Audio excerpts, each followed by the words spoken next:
Let's take a look at the Excursion Fusion from Xeroshoes.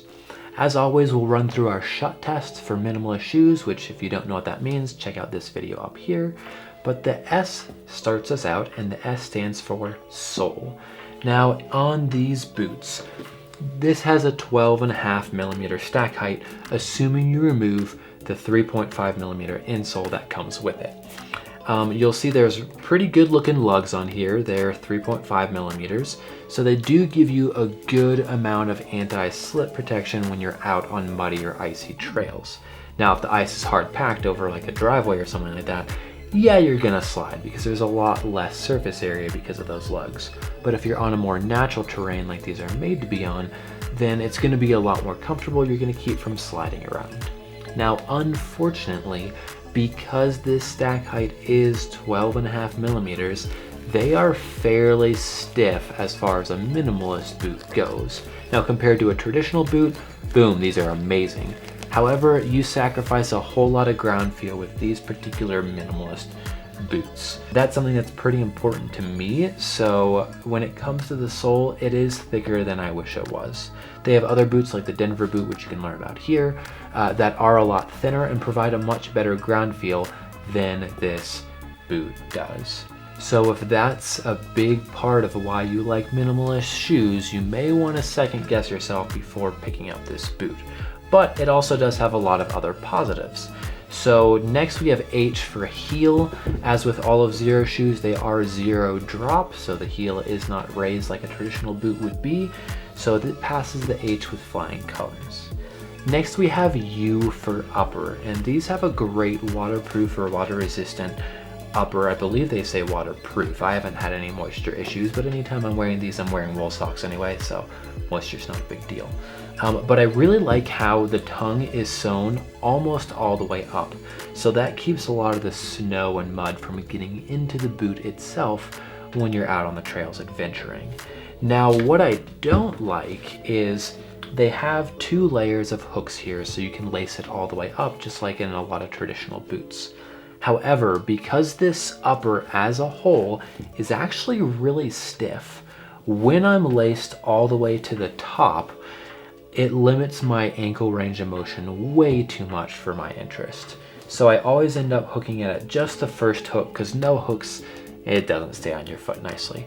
But if you hook it at that first foot, or excuse me, if you hook it at that first hook, then it stays on your foot pretty well without limiting your dorsiflexion as much, but it still definitely is a limiting factor because at the end of the day, this is a boot. That's what it's supposed to be. Any boot is going to limit that ankle range of motion. So just keep that in mind when you're buying this and when you're trying this. It's not going to feel like you're running shoes. It's just not, because that's not what it is. So if that's something that you like and something you're looking for, then fantastic. But if you want that full ankle range of motion and it's not worth it to grab a boot, then pick up TerraFlex or one of those others, which I've got videos about up here.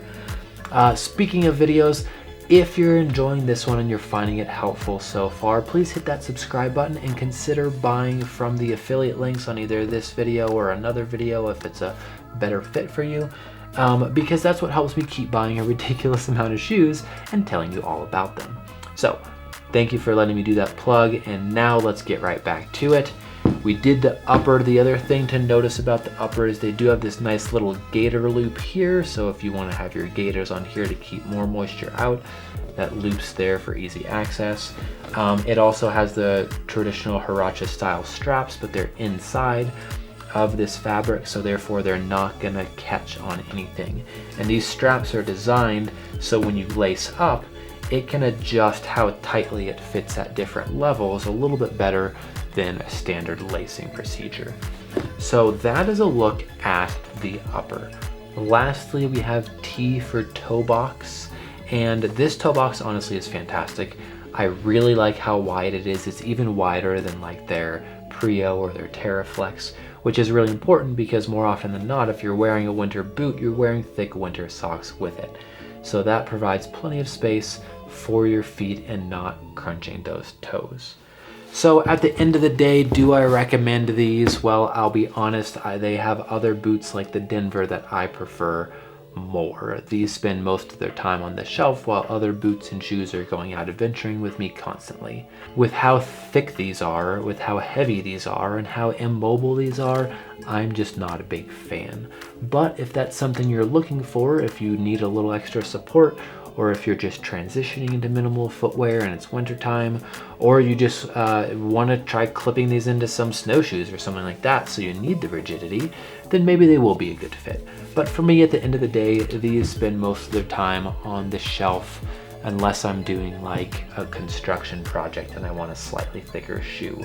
But that's really the main reason that I use these now that I'm done testing them and reviewing them for you. So again, hit that subscribe button if you found this helpful, buy from the link if you decide you do want to pick these up, and if not, check out the other videos I have that might have boots that will be a better fit for you. Thanks for watching, and I'll see you in future videos.